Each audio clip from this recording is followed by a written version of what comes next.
Now, there is no doubt about it that Deadpool and Wolverine is a massive success, not just for Ryan Reynolds, Rhett Reese, Paul Wernick, and Shawn Levy, the four creators of this film that really stood up against Disney in the beginning to say, it's our way or the highway.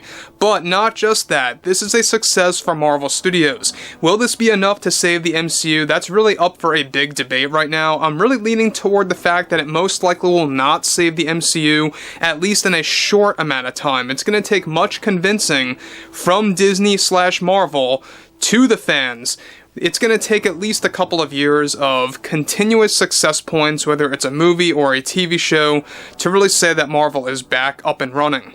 Now, we all know that Ryan Reynolds is really defending this movie at all costs. You have some figures out there really attacking him and attacking the film for all the wrong reasons.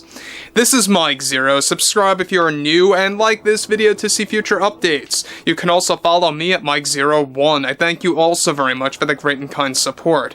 So, over the past several months, there's been a lot of drama happening behind the scenes at Marvel Studios over Deadpool and Wolverine. You know, we know that there was a lot of back and forth situations between Reynolds, Tatiana Maslany, Brie Larson, and among other actors and actresses that were supposed to have cameos in this movie and actual massive roles in the film that really didn't make it to the theatrical cut of the movie. Now, what's interesting about this is that we know that those out there like Brie Larson have really become very much bitter when it comes to their status as an actress in Hollywood, because they, in particular with Brie Larson, really her bread and butter was the MCU, and that really is almost non-existent for her right now.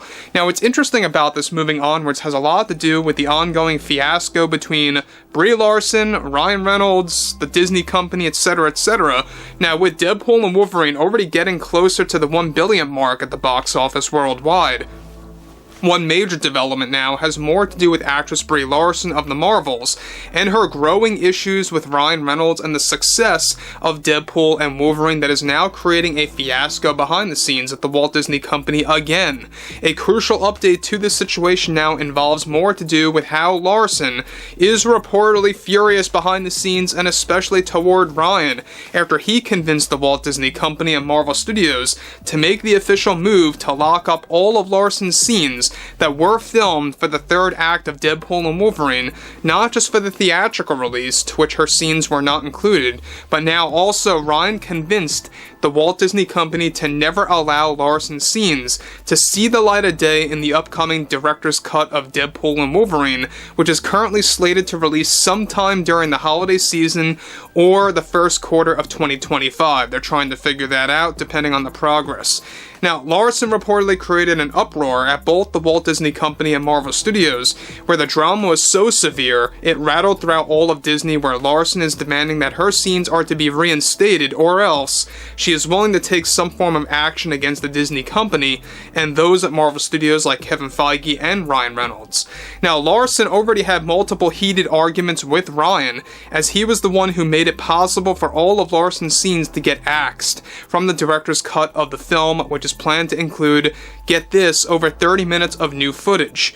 One scene in particular that Larson is deeply upset about, as it will now no longer be available to the public, involved how Captain Marvel was going to introduce both Deadpool and Wolverine to the Fantastic Four.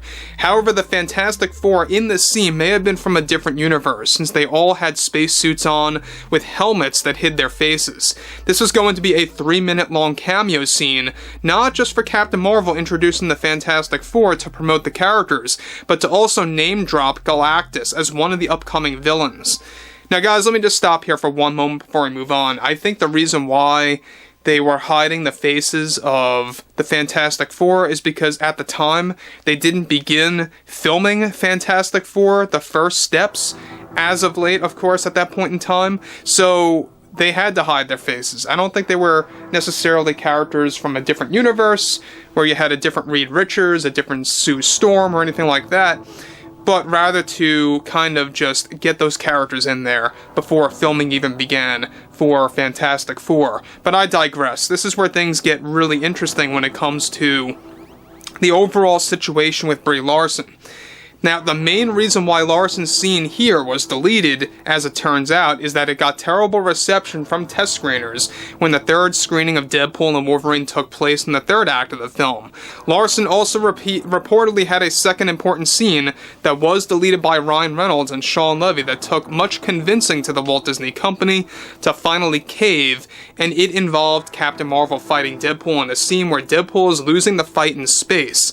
There was a short scene filmed in which Deadpool is picked up and dragged to space as some form of interrogation sequence as Captain Marvel is searching answers for the multiverse, and that's the truth of it all, and drops Deadpool into the atmosphere of Earth, where he burns to a crisp.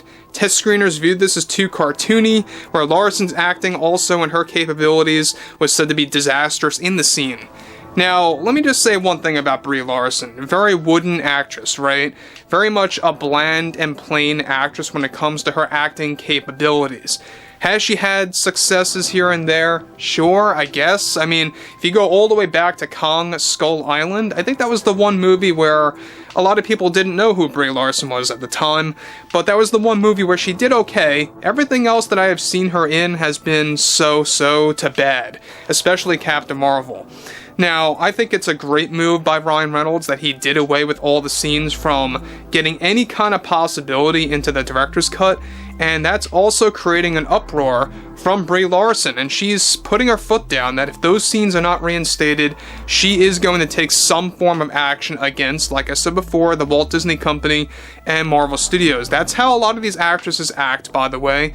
They have such an ego, they believe the world revolves around them, and they believe that everything is catered to them. And that's why, I think at the end of the day, they come to the realization that a brand like this is their bread and butter, and it's really come to a closing point. Tatiana Maslany's in a similar situation after She-Hulk Season 2 really, of course, fell into shambles. So it's interesting about this, too. We know that Deadpool and Wolverine is going to inch closer and closer to the 1 billion box office worldwide mark, right? But Brie Larson has created a lot of drama behind the scenes for Deadpool and Wolverine for several months. We've been talking about this since early this year. It's been a very interesting ride, to say the least, and the fact that Bob Iger and the Disney executives caved to Ryan Reynolds' demands is very revealing. It just goes to show you that you need the right creator. You need the right person that's willing to take a stand against the Disney executives, to do away with the agenda, to do away with the message, and to just focus on an entertaining movie. This is exactly why you have a lot of fans out there that are watching this movie 2, 3, heck, even 4 times. People are telling me now in the comments that they're seeing this movie 4 times. So that's huge. When you have repeat viewings like that, that pretty much guarantees a 1 billion box office worldwide mark. So guaranteed, by the end of the next week, you could be around that point. But overall, I would like to hear what you all have to say about the situation happening behind the scenes between Larson, Ryan Reynolds, the Disney executives, etc., etc. And overall, and if you guys did enjoy the content for today, make sure to drop a thumbs up on this video to support the channel, and I will catch you guys later.